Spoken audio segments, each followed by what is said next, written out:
I ordered the loose leaf edition of the Full Focus Planner the day it was announced. I love the full focus methodology, and I use a Franklin planner for years, and so I love that binder format. So this was perfect. So what do I think of the loose leaf edition now that I've been using it for a quarter? Well, it turns out there are a few things that I didn't fully consider up front. So let's take a look.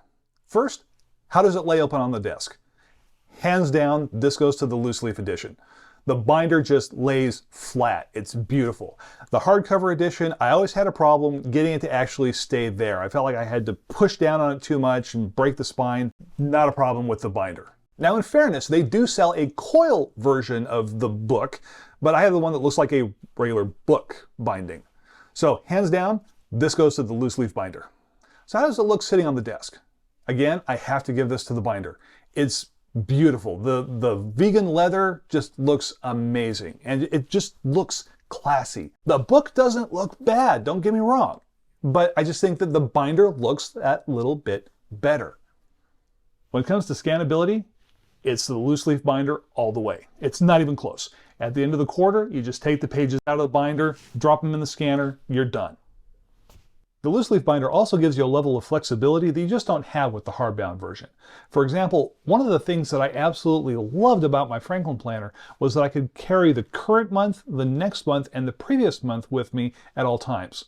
With the hardbound version of the planner, you're kind of locked into carrying the current quarter with you no matter where you are in that quarter.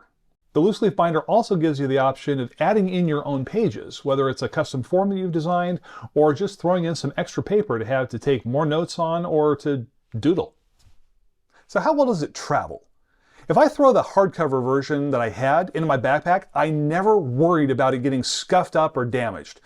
Because if something happened to it, in another couple of months, I'd have a new one, and it was like it never happened. It didn't matter.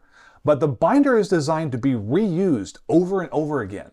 And so I want to keep it nice. If anything happens to it, if the cover gets scratched or marred, or if it gets bent and so it doesn't sit nicely anymore, if the rings don't close, I'm going to have to replace it. And so I'm constantly worried about it.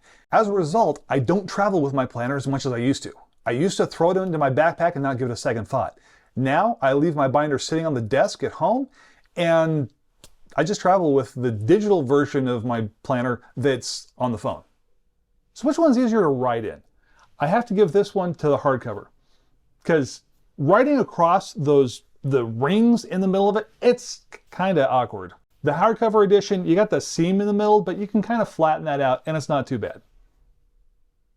What about the cost? Which one of these is cheaper? Well, in the long run, the binder is cheaper because you pay for the binder once, you use it over and over again, and each quarter you only need the pages for it. Now it does take about 7 quarters before you reach that crossover point where the loose leaf pages plus the binder become cheaper than just getting a new binder or a new hardcover planner every quarter. Now that does raise an interesting point. If you go with the traditional bound planners, you can swap them out for a different style every quarter. Just change it up. It makes it a lot easier to get some variety in there. If you go with the binder and the loose leaf pages, you're pretty much locked into a look. Finding today. This one goes to the hardcover. The hardcover version has these ribbon bookmarks that you can move to any point. One of those is where you are today. The planner doesn't come with anything like that.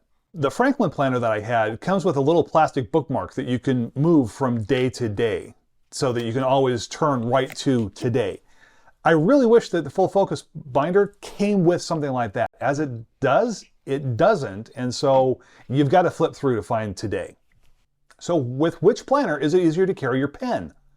Well, this is a surprise. You might think that this would go to the loose leaf binder because it has this pen slot already built into it.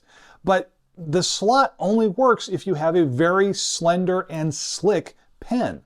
If you have a thicker pen, like the Pilot friction pens that I've been using for years, they're a little bit thicker and they've got a rubbery grip on it so that they're comfortable to hold. And they don't slide in and out of this pen slot very easily at all.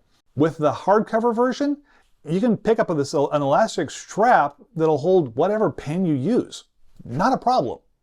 So I love that they added a pen slot to the binder. It will work for some pens, but the flexibility of adding that elastic strap to the hardcover version, that's the winner.